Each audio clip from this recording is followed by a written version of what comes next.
Hello বন্ধুরা, আপনারা সবাই কেমন আছেন? আশা করি সবাই ভালো আছেন। চলে আসলাম আজকে আর একটা নতুন শীতকালের দুর্দান্ত রেসিপি নিয়ে। শীতকালে সবার জনপ্রিয় শাক পালং শাক। আপনারা তো জানেনই এই শাক কত পুষ্টিকর। আজকে আমি পালং শাক দিয়ে দারুণ একটা রেসিপি শেয়ার করতে যাচ্ছি, যেটা খেতে অনেকটাই রেস্টুরেন্টের মতো। সহজেই কিভাবে বাড়িতে বানানো যায় তা আমি সহজভাবে দেখিয়েছি। ভিডিওটা স্কিপ না করে পুরো ভিডিওটাই দেখবেন। এবার আপনারাও পারবেন রেস্টুরেন্ট আর ঢাবার মতো পালক পনির বানাতে খুব সহজে। বেশি দেরি না করে চলুন তাহলে শুরু করি। আমি ক্ষেত থেকে পালং শাক তুলে নিচ্ছি। পালং শাক তোলা হয়ে গেলে পনিরের ডোটাকে ছোট ছোট করে পিস করে নিব।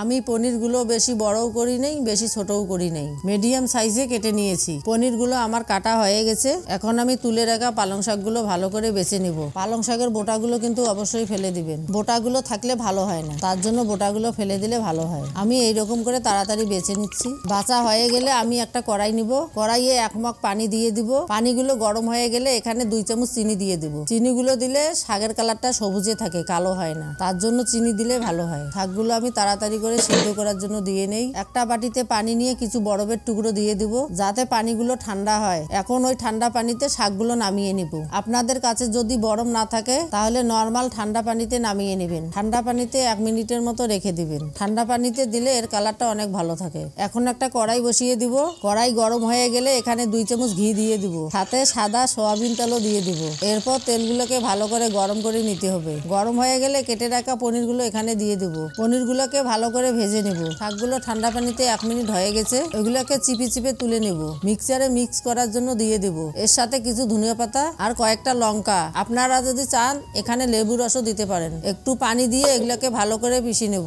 এর পাশে আদা আর রসুন ভালো করে পেস্ট করে নেব। আপনারা যদি চ্যানেলে নতুন এসে থাকেন অবশ্যই চ্যানেলটিকে সাবস্ক্রাইব করে দিবেন। ভিডিওটা ভালো লাগলে ভিডিওটাতে একটা লাইক করে দিবেন। পনিরগুলো ভাজা হয়ে গেলে পনিরগুলো নামিয়ে নিব। পনির ভাজা তেলে একটু ঘি দিয়ে, ঘি গরম হলে এখানে 1 চামচ জিরে দিয়ে দিব।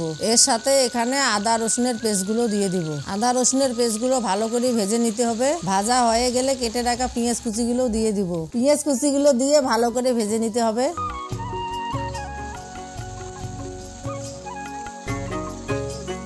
ভাজা হয়ে গেলে একটা টমেটো গ্রেট করে রেখেছি, এগুলোও দিয়ে দিব। এর সাথে 1 চামচ হলুদ, 1 চামচ জিরের গুঁড়ো, 1 চামচ ধনিয়ার গুঁড়ো, সাথে 1 চামচ মরিচের গুঁড়ো দিয়ে এগুলোকে ভালো করে নেড়ে নিব। এরপর এখানে স্বাদ অনুযায়ী লবণ আর 1/2 চামচ হিং দিয়ে এগুলোকে ভালো করে ভেজে নিতে হবে যতক্ষণ না এর তেল বার হয়। মশলা থেকে তেল ছাড়লে পালং শাকের পেস্টগুলো দিয়ে দিব। একটু নেড়ে চেড়ে যে মিক্সচারে মিক্স করেছি সেই মিক্সচারটা দিয়ে এখানে দিয়ে দিব। বেশি পানি দিব না, অল্প পানি দিব। তারপর একটা বাটারের টুকরো দিয়ে দিব। বাটার দিলে ফ্লেভারটা ভালো আসে। তারপর ভেজে রাখা পনিরগুলো দিয়ে দিব। একটু নেড়ে 1 চামচ গরম মশলা দিয়ে ঢেকে দিব। খুব সহজে রেস্টুরেন্টের মতো স্বাদ পেতে একবার হলেও বাড়িতে বানিয়ে খাবেন। এই রেসিপিটি খেতে অনেক টেস্টি, যা আমি বলে বোঝাতে পারবো না। একবার যদি নিজে বানিয়ে না খান, আপনারা এটি একবার হলেও বাড়িতে বানিয়ে খাবেন। যে একবার খাবে বারবার খেতে চাবে। এই রেস্টুরেন্ট স্টাইল পালং পনির। আপনারা যদি চ্যানেলে নতুন এসে থাকেন তাহলে চ্যানেলটিকে অবশ্যই সাবস্ক্রাইব করে দিবেন আর পাশে থাকা বেল আইকনটি অল করে দিবেন নতুন নতুন ভিডিও সবার আগে পাওয়ার জন্য। এই ভিডিওটি কেমন লাগলো আপনার অবশ্যই কমেন্ট করে জানাবেন। সাথে ভিডিওটাতে একটা লাইকও করে দিবেন।